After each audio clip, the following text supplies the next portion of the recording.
service by their purity. So what's the best soap? It's the one that has the least impurities. It doesn't have any animal products, doesn't have any scent, it doesn't have any weird chemicals or, unbiodegradable chemicals. We just got this great neem soap from Mother Swati. Oh yeah, it's so nice, Neem and what else has it got in it? Tulsi, right? Oh man, I mean the whole bathroom smells beautiful now. Just from the soap. And the other day, Uddhava came over to my cabin to visit, and I said, "Do you have scented oil on or something?" And he said, "No, I just washed with the soap." Oh, that's what it's, the soap. So when things are nice and pure, then they're very pleasant. They're very nice to have, But instead, they're adding different chemicals for color, chemicals for artificial scent, chemicals for this, chemicals for that. Who knows what their effects are? In most cases, there's no adequate research or anything like that. And why should we have to make all of that bother, just to determine what's safe? So there's so many useless things. Why do they change the model of car every year? There's like 500 different kinds of cars that you can get. Well, why do you need so many cars? A car is for getting from A to B without breaking too many laws, hopefully. So why do you need a car that'll go 200 miles an hour? It's useless. Useless. And stupid, That's a good way to get in an accident. So we don't need a car. Our car barely runs. Gets us back and forth to town. That's about it. But that's fine. That's all we need it for. We don't need a better truck than that. The most ambitious thing we did with this truck was carry a load of manure and straw up the hill. That's good enough. It's okay. Yeah, we just spent $1,000 on it. It's good enough. So when you have something that's good enough, why improve it further? So you can charge more for it? Yeah, that's what they do. They add features and then they try to charge more and make more profit. See, but it's about the profit. It's not about doing good for the customer. So these are useless things.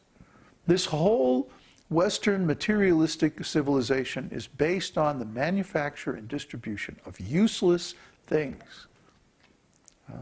And then people get, I've heard people get into fights over what brand of car they drive. Or what football team T-shirt they have on. That is nothing more useless than being a sports fan. It's completely useless. What good is it? There's nothing, there's no spiritual advancement in that. There's nothing, I just don't see it. I mean, education, yeah, up to a point that's useful. And the more educated, the more literate a person is, generally the better they do in devotional service. But on the other hand, if someone becomes too intelligent, too speculative, they can ruin everything by, guessing games and politics and all this stuff. So everything has a use in Krishna consciousness up to a point. And we're willing to accept that up to the point where too much of it becomes a detriment. Okay. And that's the real criterion of renunciation, by the way. We renounce everything that has no use in Krishna's service. But if it has any use in Krishna's service, then we accept it, as long as we don't have to endeavor too hard for it. If it comes easily, then we accept it and we engage it in Krishna's service. So that's very nice.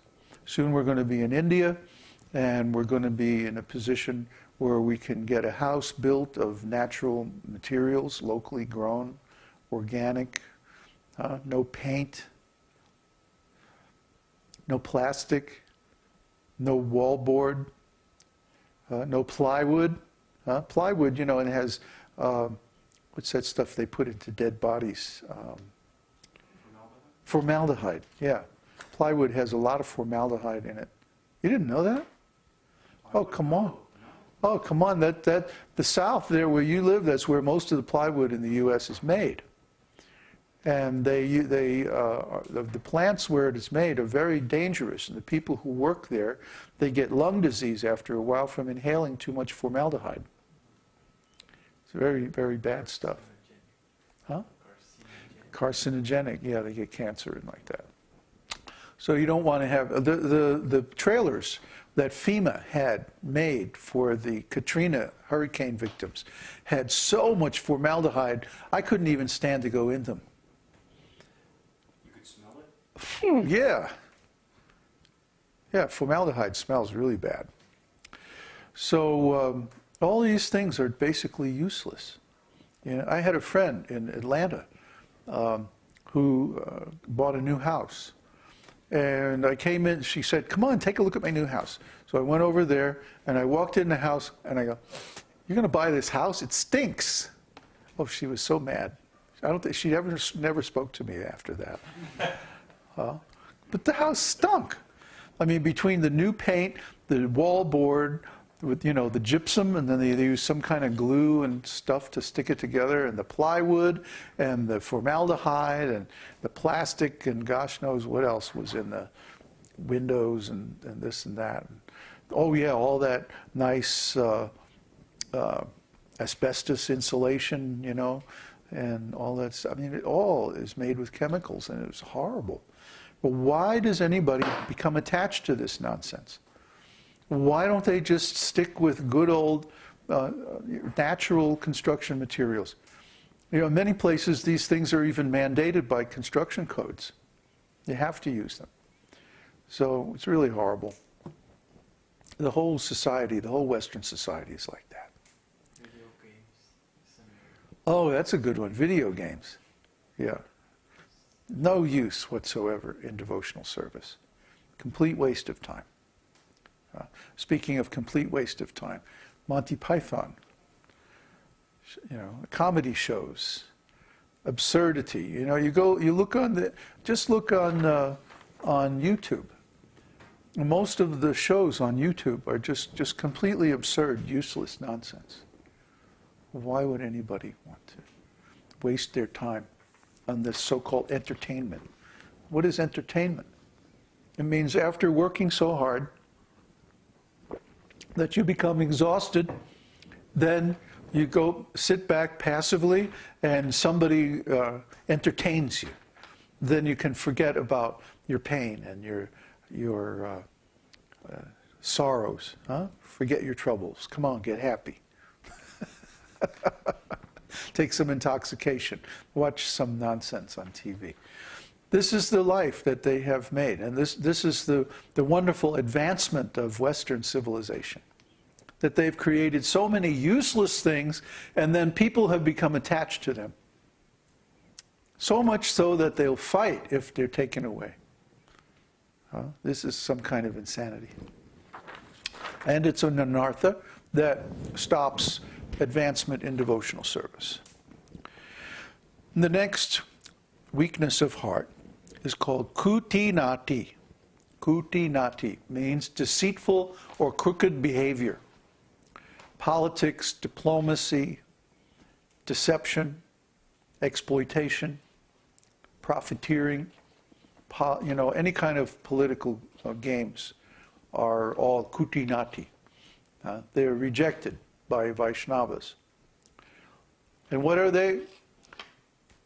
A form of laziness. It's said that politics is the last resort of the incompetent. If you can't do anything else, you can't do any useful work, then you get into politics. It's the best way to get rich if you have no talent or intelligence. This is well known. Yet, nobody ever does anything about it. Because it's like high school. Remember in high school, the meanest bully in town becomes the most popular guy in high school. Isn't it? The big football star. Or the most shallow, vapid, stupid girl becomes the most popular girl in the school. And they have to work really hard at it. In fact, they work so hard at it that they don't have time for anything else. There was a nice essay, what's his name? Bruce, that guy who writes all that software stuff. Paul Graham, yeah, Paul Graham wrote a nice essay about this, about why nerds aren't popular in high school. And the answer that he came up with was that they're too busy learning stuff. Because they're intelligent. They know that someday high school is going to be over. And I'll have to go out in the real world and earn my living. So, man, while I'm here, I better learn stuff. See, while I've got the time, while I've got the freedom, where I don't have to work for a living, I better get my act together so that when I do have to take care of myself, I'll be able to work somewhere else other than, you know, a fast food place. So they study very